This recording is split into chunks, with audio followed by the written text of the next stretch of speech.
How does Bitcoin mining work and why is it done?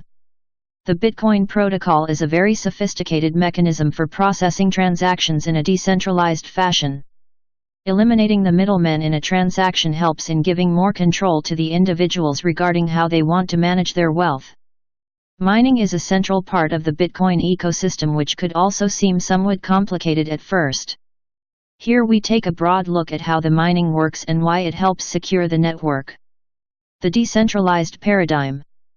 Bitcoin's biggest strength is that it's decentralized, which means that there is no central figure verifying or creating transactions. But then, in such a scenario, how do we make sure that transactions are legitimate? The answer is mining. Bitcoin network is secure with the help of mining process, and there is no unauthorized transfer of funds, sometimes called the double spending problem. How does mining work? To understand how Bitcoin mining works, we need to take a deeper look at how transactions are processed in Bitcoin first. While creating a Bitcoin transaction, it includes a digital signature from the sender to the receiver along with the amount of Bitcoin to send. An average 1 MB block can hold about 2,000 transactions currently, so once 2,000 transactions are picked up from the Bitcoin memory pool by miners, they can be sent to be processed. This is the part where miners have to compute complex mathematical functions, called hashes, to solve the block. The process involves randomly guessing a nonce, which when added to block and passed through the hash function, results in a hash digest which satisfies the current network requirements. The first miner to solve a block in this manner receives the block reward. The solved block is then added to the blockchain after it is approved by a majority of the nodes. The current Bitcoin block reward is 12.5 Bitcoins per block right now, with an average block time of about 10 minutes. How does mining ensure security? The model of mining Bitcoin ensures that miners have an incentive to run nodes to keep Bitcoin decentralized. The process of validating blocks ensures that miners have to spend a lot of computational power to add a block to the blockchain and get the reward.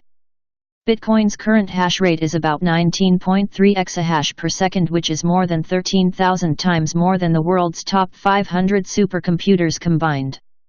This means that for an adversary to perform a double spend attack on Bitcoin, they would have to spend an exorbitant amount of money to acquire the computers that could make the attack.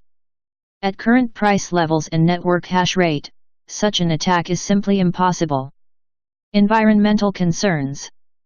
According to a new article about Bitcoin's energy consumption by Ars Technica, Bitcoin uses electricity at an annual rate of 32 TWh, which is about as much as Denmark. By some simple calculations, we can then see that an average Bitcoin transaction uses about 250 kWh. That means every Bitcoin uses enough electricity to power an average home for about 10 days. Most people in the cryptocurrency space agree that this electricity is a net waste, since most of it is spent in trying to outcompete other miners. However, Bitcoin needed its mining mechanism in its early days to prevent the network for bad actors. But now, since there are more efficient and sophisticated techniques to ensure consensus, it may be time to move to a more environmentally friendly solution. Future of mining and proof of stake. Growing electricity usage by the Bitcoin network has caused a lot of people to get concerned about its sustainability. In this regard, there are a lot of new and innovative consensus mechanisms that are being worked on. The most promising consensus mechanism that is in the works right now is Ethereum's proof of stake, called Casper. Ethereum, which currently relies on proof of work to process a transaction, is in the process of transitioning to proof of stake. Proof of stake requires only a small fraction of the current electricity consumption because of its unique architecture. Proof of stake is achieved by using the validator's own Ethereum funds as collateral rather than large amounts of computational power.